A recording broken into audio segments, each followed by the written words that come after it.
বিশ্ব ক্রিকেটের সব রকম আপডেট পাওয়ার জন্য আমাদের চ্যানেলটিকে আজই সাবস্ক্রাইব করে রাখুন। ক্রিকেটকে বিদায় জানালেন শিখর ধাওয়ান। আন্তর্জাতিক ও ঘরোয়া দু ধরনের ক্রিকেট থেকেই তিনি সরে দাঁড়ালেন।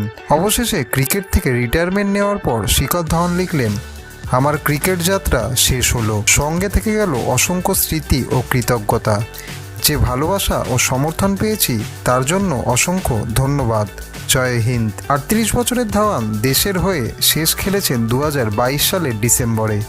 বাংলাদেশের বিরুদ্ধে সেই একদিনের সিরিজের পর থেকেই তিনি ভারতীয় দলে জায়গা হারান। একটি ভিডিও বার্তায় ধাওয়ান বললেন, আমার একটাই লক্ষ্য ছিল দেশের হয়ে খেলা, সেই লক্ষ্য পূরণ হয়ে গেছে। অনেককে ধন্যবাদ। প্রথমত আমার পরিবার, আমার ছোটবেলার কোচ, এদের প্রশিক্ষণেই আমি ক্রিকেট শিখেছি। ধাওয়ান ধন্যবাদ জানিয়েছেন বিসিসিআই ও দিল্লি ক্রিকেট বোর্ডকেও। তিনি জানিয়েছেন, দেশের হয়ে খেলতে পেরে আমি ধন্য। বিসিসিআই ও ডিডিসিএ আমাকে সেই সুযোগ করে দিয়েছিল। বাঁহাতি ওপেনার দেশের হয়ে খেলেছিলেন 34টি টেস্ট, 167টি একদিনের ম্যাচ ও 68টি টি-20 ম্যাচ। টেস্টে তিনি 7টি শতরানও করেছিলেন। বেশ কিছু একদিনের ম্যাচে ভারতকে তিনি নেতৃত্বও দিয়েছিলেন।